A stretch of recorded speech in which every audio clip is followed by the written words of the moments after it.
Mendengar kesaksian yang memilukan dari Eli, saudara Sandera Eviatar David yang dibiarkan kelaparan oleh Hamas. Saya ingin mengucapkan terima kasih kepada Amerika Serikat dan negara-negara lain yang telah menanggapi seruan kami. Terima kasih telah mengadakan pertemuan mendesak dan penting Dewan Keamanan PBB ini. Namun kami juga mendengar begitu banyak kebohongan di sini. Saya tidak bisa menanggapi semuanya, tetapi sungguh lucu mendengar perwakilan Federasi Rusia setelah 3,5 tahun invasi brutal dan perang brutal di Ukraina, serta pengeboman terhadap penduduk sipil di Kiev dan tempat-tempat lain berbicara di sini dengan cara seperti itu. Saya juga mendengar perwakilan Palestina. Yeno harus mengatakan bahwa orang-orang Palestina belajar propaganda dari Anda, dari era Soviet, dan Anda adalah guru yang baik. Orang-orang Palestina menciptakan terorisme sebagai cara untuk memajukan tujuan mereka, dan itu mencakup semua faksi Palestina. Dan hingga hari ini, otoritas Palestina terus membayar gaji kepada para teroris dan keluarga teroris sesuai dengan kejahatan yang dilakukan para teroris tersebut. Dan inilah cara mereka mendorong terorisme hingga hari ini. Anda berbicara tentang perdamaian. Sejak tahun 1947, Anda memiliki begitu banyak kesempatan untuk mencapai perdamaian. Anda menolak semuanya. Hari ini sebagai Menteri Luar Negeri negara Israel, negara berdaulat bagi bangsa Yahudi yang telah berjuang demi eksistensinya selama hampir 2 tahun di 7 front yang berbeda. Saya di sini hari ini karena para sandera kami masih berada di sana, kelaparan, disiksa oleh Hamas dan Jihad Islam di penjara bawah tanah Gaza. Pada 7 Oktober, Hamas menyerbu Israel tanpa alasan.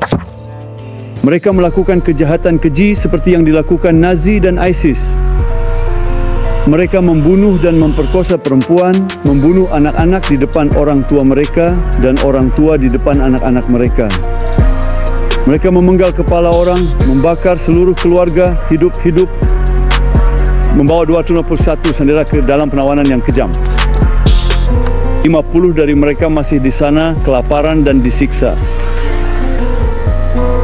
Saya ingin membacakan dari laporan Project Dina. Laporan ini menggambarkan kejahatan seksual dan kekejaman mengerikan yang dilakukan Hamas pada 7 Oktober. Temuan dengan benda-benda yang dimasukkan ke dalam alat kelamin mereka. Mayat-mayat perempuan telanjang ditemukan diborgol ke pohon. Mayat-mayat ditemukan dengan tanda-tanda mutilasi genital.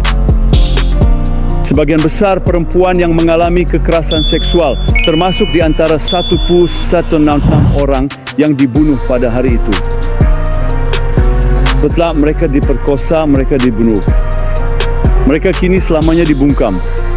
Namun kekerasan seksual terus berlanjut bagi mereka yang dibawa ke dalam tawanan. Amit Susana dibebaskan dari penawanan kejam Hamas. Dengan berani ia menceritakan bagaimana ia dipaksa di bawah todongan senjata untuk melakukan tindakan seksual terhadap penawannya. Inilah kejahatan murni yang dihadapi Israel. Kejahatan Hamas masih terjadi. Akhir pekan lalu, seluruh dunia menyaksikan kelaparan kejam yang dialami Eviatar David dan Rom Braslavski yang disiksa di tangan Hamas dan Jihad Islam. Dunia melihat kondisi mereka yang mengerikan. Tulang-tulang menonjol di kulit mereka bagaikan kotoran hidup, menatap kematian di mata mereka.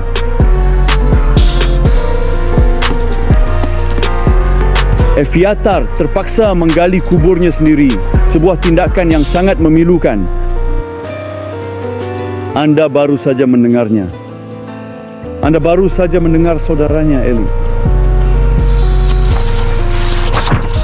Hamas dan Jihad Islam menggunakan kelaparan dan penyiksaan sandera sebagai alat kejahatan. Ini adalah bagian dari kampanye propaganda sadis yang disengaja dan direncanakan dengan baik. Tujuannya? Pertama, teror psikologis. Kedua, upaya untuk menciptakan kaitan antara sandera kami yang kelaparan dengan fitnah darah mereka terhadap Israel, namun ini adalah kampanye kebohongan. Israel telah memfasilitasi bantuan dalam jumlah besar ke Gaza sejak awal perang dengan cara yang belum pernah terjadi sebelumnya dalam sejarah peperangan. Dan omong-omong, jumlahnya terus bertambah. Hamas dengan kejam membuat sandera-sandera kita kelaparan, sementara para teroris menikmati daging, ikan, dan sayuran. Dan kita melihat saudara Eviatar menunjukkan hal itu dengan foto teroris yang tampak kenyang bersama Eviatar dalam kondisi yang sangat buruk. Dan kalian semua melihat lengan tebal dan berotot dari teroris yang kenyang di samping Eviatar, kerangka hidup yang dipaksa menggali kuburannya sendiri. Kami memfasilitasi bantuan dalam jumlah besar ke Gaza. Tidak ada negara lain yang bertindak seperti ini dalam perang, dalam skala sebesar ini, di bawah keadaan yang begitu sulit. Tetapi Hamas menjarah bantuan tersebut dan menggunakannya sebagai alat keuangan. Kami tidak mendengar sepatah kata pun tentang hal itu dari perwakilan Palestina. Teroris Hamas yang kejam dan menyimpang dengan kejam memutuskan apakah dan apa yang akan dimakan para sandera, terutama apa yang tidak akan mereka makan. Eviatar menceritakan tentang hari-hari penuh di mana ia sama sekali tidak makan. Sandera yang sakit dan kelaparan hingga hari ini masih belum pernah bertemu dengan perwakilan Palang Merah, meskipun hal ini telah secara eksplisit disepakati dalam perjanjian Sandera pada November 2023. Obat-obatan yang sangat mereka butuhkan untuk bertahan hidup belum juga sampai kepada mereka. Sementara para teroris, para pembunuh yang ditahan di penjara-penjara Israel menerima perawatan medis dan nutrisi, Hamas dan Jihad Islam menyiksa para sandera kami. Negara dan organisasi teroris yang menculik warga sipil bukan hanya masalah kami saja, tetapi Hamas melakukannya dalam skala besar pada 7 Oktober. Negara dan organisasi teroris ini melakukan hal tersebut demi memastikan kelangsungan hidup dan kepentingan mereka sendiri. Para teroris secara tidak manusiawi menculik warga sipil tak berdosa sebagai alat untuk mencapai tujuan mereka. Dalam kasus Hamas, mereka mencoba memaksakan kepada kita persyaratan agar mereka tetap berkuasa di Gaza. Mereka ingin tetap menjadi kekuatan militer terkuat untuk melanjutkan perang melawan Israel dan warganya. Fenomena berbahaya ini bisa saja terjadi besok di mana saja di dunia. Dunia harus mengakhiri penculikan terhadap warga sipil. Komunitas internasional harus membuat para teroris merasa hal itu tidak sepadan. Hari ini itu Israel, besok itu bisa jadi Anda. Dunia telah jungkir balik sementara Hamas menjalankan mesin propagandanya. Sebagian besar media internasional baik mengabaikan kebenaran maupun mempercayai kebohongannya. Saya membaca New York Times sehari setelah Hamas merilis video yang dipelintir tentang Eviatar David. Saya mencari tetapi tidak menemukan Eviatar di halaman depan. Dan kemudian saya tidak menemukan fotonya di seluruh koran itu. Saya menyerukan kepada media internasional, tampilkan Eviatar di Roma secara jelas dan utama. Apakah ini tidak layak diberitakan? Kita sedang menyaksikan dunia yang terbalik. Kita Firaun menyaksikan agenda anti-Israel yang dipelintir dari begitu banyak media global. Mereka mengalihkan tanggung jawab dari para penculik dan pemerkosa kepada negara yang diserang. Mereka mengalihkan kesalahan dari teroris kepada para korban. Alih-alih mendukung Israel, mereka justru menyalahkan para korban dari serangan di 7 front yang berbeda. Dan saya bertanya di sini, di Dewan Keamanan Perserikatan Bangsa-Bangsa, apakah Anda tahu apa yang ditweet oleh Sekretaris Jenderal Guterres setelah gambar-gambar mengerikan Eviatar di Roma dirilis? Tidak sepatah kata pun. sunyi senyap yang memekakkan telinga. Namun kita semua melihat cuitan-cuitan tak berujung dan obsesif darinya yang terus-menerus menyerang Israel. Hadirin sekalian, apa yang kita saksikan hari ini adalah bangkitnya antisemitisme psikotik di seluruh dunia yang dipicu oleh fitnah darah modern seperti pada masa-masa tergelap dalam sejarah.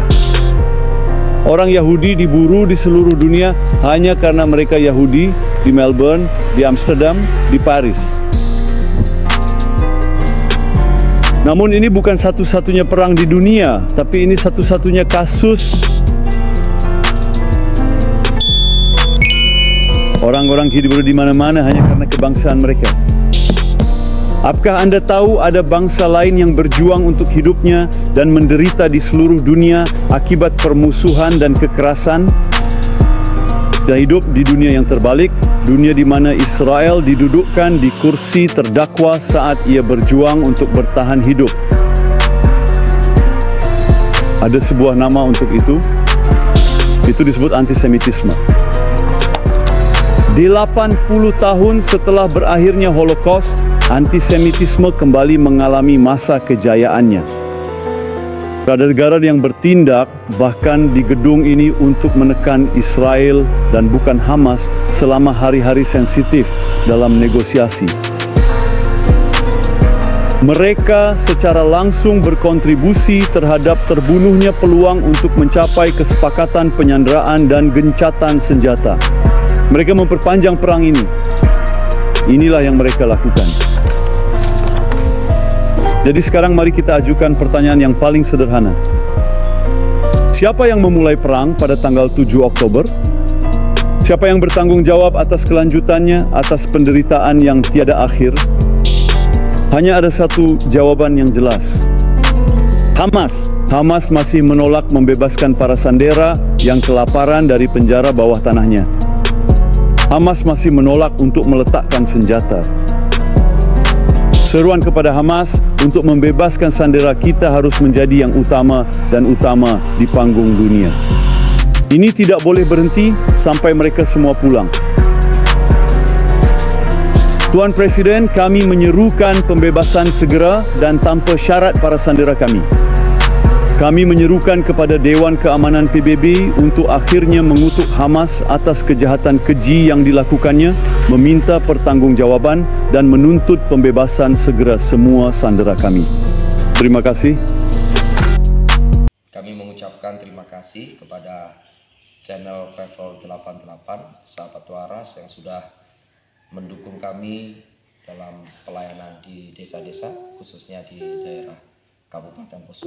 Terima kasih untuk pelayanannya. Kami telah menerima manfaat dari pelayanan Pevel 88. Kiranya Tuhan memberkati selalu, terus dipakai bagi hormat kemuliaan nama Tuhan.